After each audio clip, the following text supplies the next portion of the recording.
Então vamos lá, já que você está falando de terreirizar, e você estava falando também da questão do samba do Candeia, um samba cantando uma grande efeméride de uma história oficiosa, né, digamos assim, porém a gramática do tambor estava direcionada para outro lado, estava justamente subvertendo tudo aquilo ali. Aí eu coloco a questão para você. Além do tambor, quais são os outros remédios que a gente tem, que a curimba nos dá, que os terreiros nos dão, que estão presentes no cotidiano, estão aí disputando o território o tempo todo? Cara, eu acho que é uma maneira de você falar do corpo, né? Eu acho que Uhum. passa muito pela ideia da corporeidade, porque a experiência colonial, né, ela é uma experiência de ataque violento ao corpo, cara. É. Então, a nossa história oficial, ela ataca o corpo. É um corpo domesticado dentro da lógica do trabalho, o corpo pensado como ferramenta de trabalho, o corpo arado. É o corpo da mulher submetido à lógica, né, da reprodução e de estar a serviço do homem.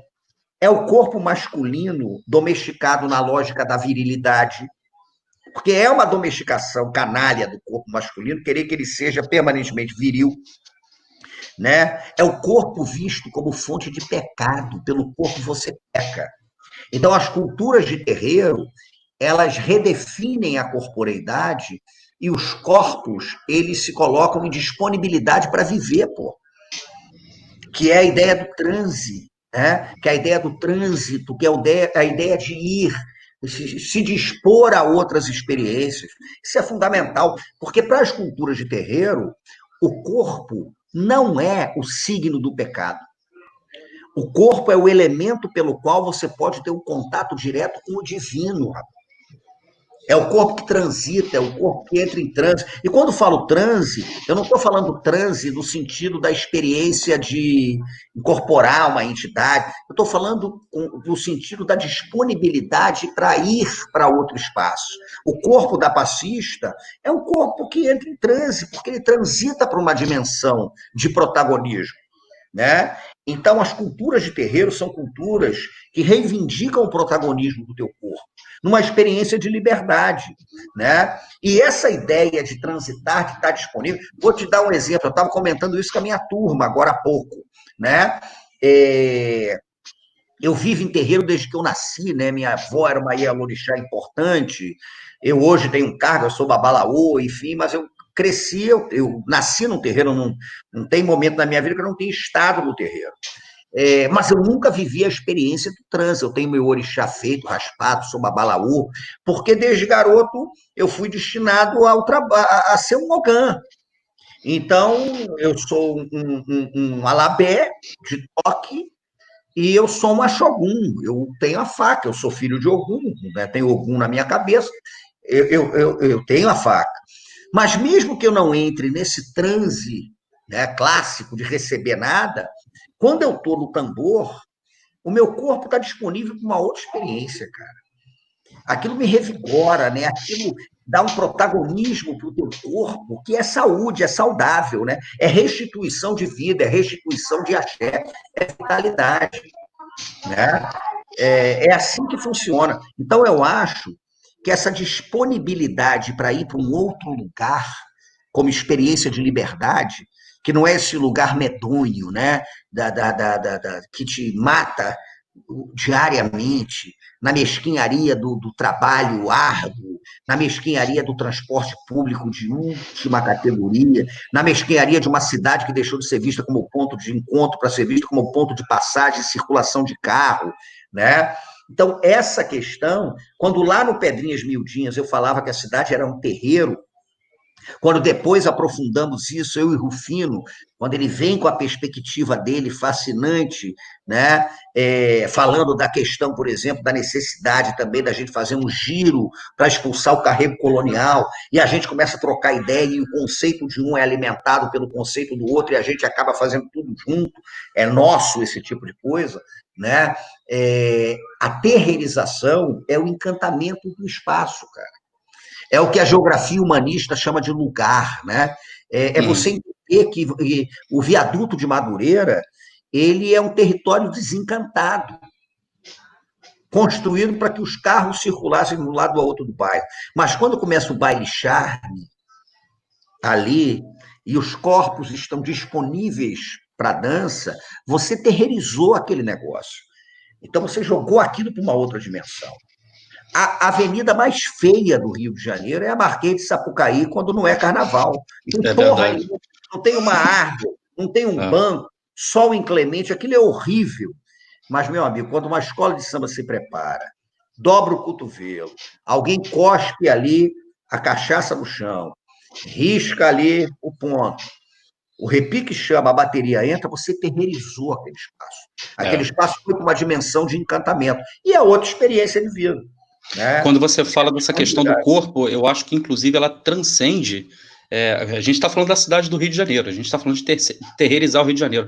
Mas enquanto você falava do corpo, me veio uma música na cabeça que não é de uma brasileira, é uma música de uma americana, da Nina Simone, que ela é uma música linda que ela canta, que ela fala que ela não tem dinheiro, não tem carro, não tem casa, não tem mais nada, mas ela tem o corpo dela. E ela começa a descrever o corpo dela. Eu tenho meus braços, eu tenho minha boca, eu tenho meus seios, eu tenho meu sexo, eu tenho tudo, eu tenho. E isso ninguém tira de mim. E é o que ela fala: isso ninguém tira de mim. É o Né? corpo domesticado pela experiência do horror colonial, Uhum. mas que transita, cara. Transita pela música, transita pela sonoridade, né? Então é isso.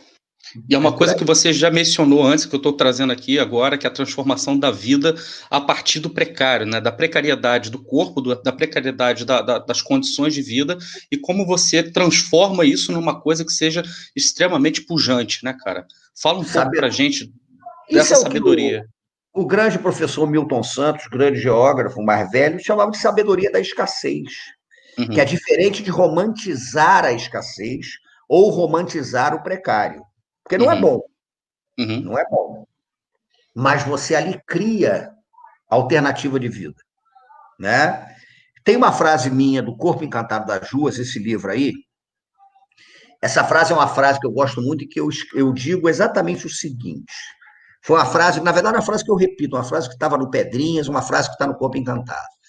E a frase é essa. É... A frase é rigorosamente isso.